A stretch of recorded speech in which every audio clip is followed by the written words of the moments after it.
வணக்கம் நண்பர்களே. சிக்கிய உதயநிதி கதை முடிந்தது. தஞ்சாவூரில் திமுக சார்பில் ஆளும் தமிழக வெற்றி கழகத்தை கண்டித்து ஆர்ப்பாட்டம் நடத்தப்பட்டது. இதில் எதிர்க்கட்சி தலைவர் உதயநிதி ஸ்டாலின் பங்கேற்று முதல்வர் விஜயை நடிகை ஒருவருடன் தொடர்பு படுத்தும் நோக்கில் இரட்டை அர்த்தத்தில் பேசியது சர்ச்சையானதால அவர் மீது நடவடிக்கை எடுக்க கோரி உதயநிதி ஸ்டாலினுக்கு எதிராக தேசிய மகளிர் ஆணையத்தில் புகார் அளிக்கப்பட்டிருக்கு. மேகதாதுவில் அணை கட்டும் கர்நாடக அரசின் முயற்சியை தடுக்க தவறியதா கூறி நேற்று திமுக சார்பில் தஞ்சாவூரில் ஆளும் தமிழக அரசை கண்டித்து ஆர்ப்பாட்டம் நடந்தது. இந்த ஆர்ப்பாட்டத்துக்கு தமிழக எதிர்க்கட்சி தலைவரும் திமுகவின் இளைஞரணி பொதுச் செயலாளருமான உதயநிதி ஸ்டாலின் தலைமை வகித்தார். மேடையில் முன்னாள் அமைச்சர்கள் KN நேரு, MRK பன்னீர்செல்வம் உள்ளிட்ட திமுகவின் முக்கிய நிர்வாகிகள் அமர்ந்திருந்தாங்க. அப்போது உதயநிதி ஸ்டாலின் கூறிய கருத்து சர்ச்சையை கிளப்பியது. மேடையில் உதயநிதி ஸ்டாலின் பேசிய போது, கர்நாடகாவில் இருந்து தமிழகத்திற்கு தண்ணீர் வந்திருக்க வேண்டும், ஆனால் காவிரியில் ஒரு சொட்டு தண்ணீர் கூட வரல.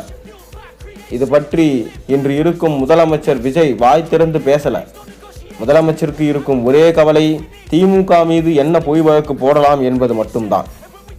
இந்த சமயத்தில் திமுகவினர் நடிகை ஒருவரின் பெயரை கூறி கோஷமிட்டாங்க. அதை கேட்ட உதயநிதி ஸ்டாலின், எங்கே தண்ணீர் வருகிறதோ இல்லையோ அங்கே தண்ணீர் வர வேண்டும், நான் காவிரியை கூறினேன் என்று இரட்டை அர்த்தத்தில் பொருள்படி பேசினார். உதயநிதி ஸ்டாலினின் இந்த பேச்சு சர்ச்சையை கிளப்பியிருக்கு. இந்நிலையில்தான் உதயநிதி ஸ்டாலின் மீது நடவடிக்கை எடுக்க வேண்டும் என டெல்லியில் உள்ள தேசிய மகளிர் ஆணையத்தில் புகார் அளிக்கப்பட்டிருக்கு. முதல்வர் விஜய் பற்றி உதயநிதி ஸ்டாலின் ஆதாரமற்ற குற்றச்சாட்டுகளை பொதுவெளியில் வைக்கிறார். பெண்களை அவமானப்படுத்தும் வகையில் பேசியிருக்கிறார். அவர் மீது நடவடிக்கை எடுக்க வேண்டும் என புகார் அளிக்கப்பட்டிருக்கு. இந்த புகார் உதயநிதி ஸ்டாலினுக்கு சிக்கலை ஏற்படுத்தியிருக்கு. ஏனென்றால் உதயநிதி ஸ்டாலினின் இந்த பேச்சுக்கு எதிராக தற்போது தாவேக அமைச்சர்கள் கடும் எதிர்ப்பு கண்டனம் தெரிவிச்சுட்டு வராங்க.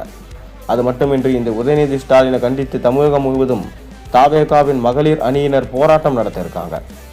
இப்படியான சூழலில் உதயநிதி ஸ்டாலின் மீதான தேசிய மகளிர் ஆணையத்தில் புகார் செய்யப்பட்டிருப்பது அவருக்கு சிக்கலை ஏற்படுத்தியிருக்கு. கூடிய விரைவிலே இதற்காக அவர் சிறைக்கு செல்லவும் அதிக வாய்ப்பு இருப்பதாகவும் செய்திகள் வெளியாகியிருக்கு.